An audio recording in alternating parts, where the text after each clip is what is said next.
Good morning, everyone. My name is Alicia Coons. I'm currently a master's student in the Department of Biomedical Engineering at Rowan University.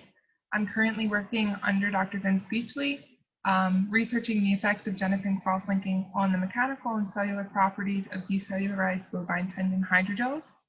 And so just a key finding from this research, we found a proportional relationship between the ECM concentration within the hydrogel and the resulting mechanical stiffness.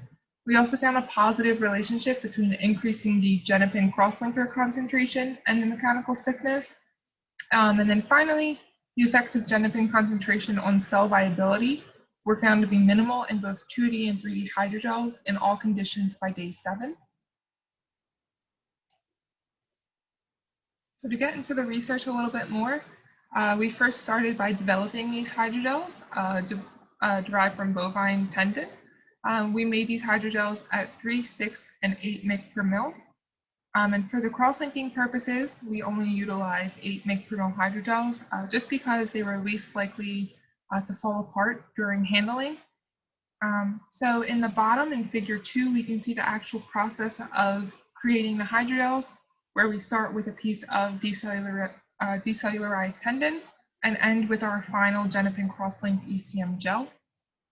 So when we cross-link these gels, we cross-link with 0.1, 0.5, or 1 millimolar of Genipin. And in figure 1, we can see the proposed mechanism of cross-linking with Genipin to collagen molecules. So from there, once we established our hydrogels, we wanted to observe their mechanical properties. And for this, we conducted a series of rheological tests, including temperature ramps to identify the gelation kinetics, frequency sweeps, stress sweeps, as well as strain sweeps. And what we can see in figure 3 is an 8 mg per mil uncross-linked gelation kinetic curve with modulus on the y-axis and time on the x. And what we see is at a point, the storage modulus crosses over the loss modulus, indicating the substance has become more solid as opposed to liquid, indicating that the gel had polymerized. From there, we also looked at frequency sweeps, as I previously mentioned. And what we can see in figure 4 is a comparison between a control 8 mg per mil hydrogel and 3 different 8 mg per mil hydrogels with various degrees of Genipin cross-linking. So the furthest to the left is the control. The second one is a 0.1 millimolar. The middle one is a 0.5 millimolar, followed by the 1 millimolar Genipin cross-linking.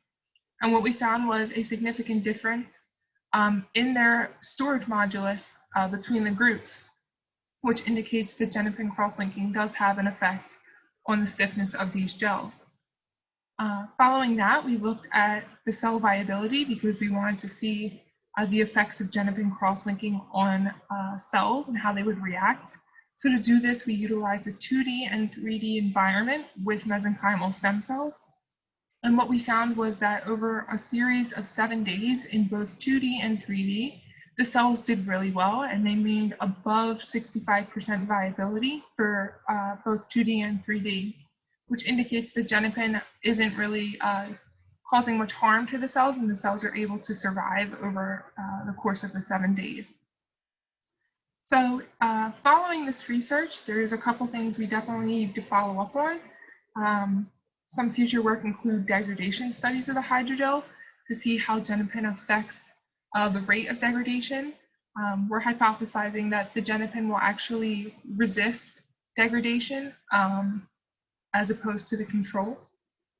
In addition to this, cell studies still need to be conducted. We could do different differentiation assays to see what types of cell these tends to go to, as well as also different staining methods to have a wide and diverse range of data.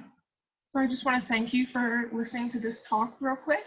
If you have any comments or questions, please feel free to reach out, and thank you.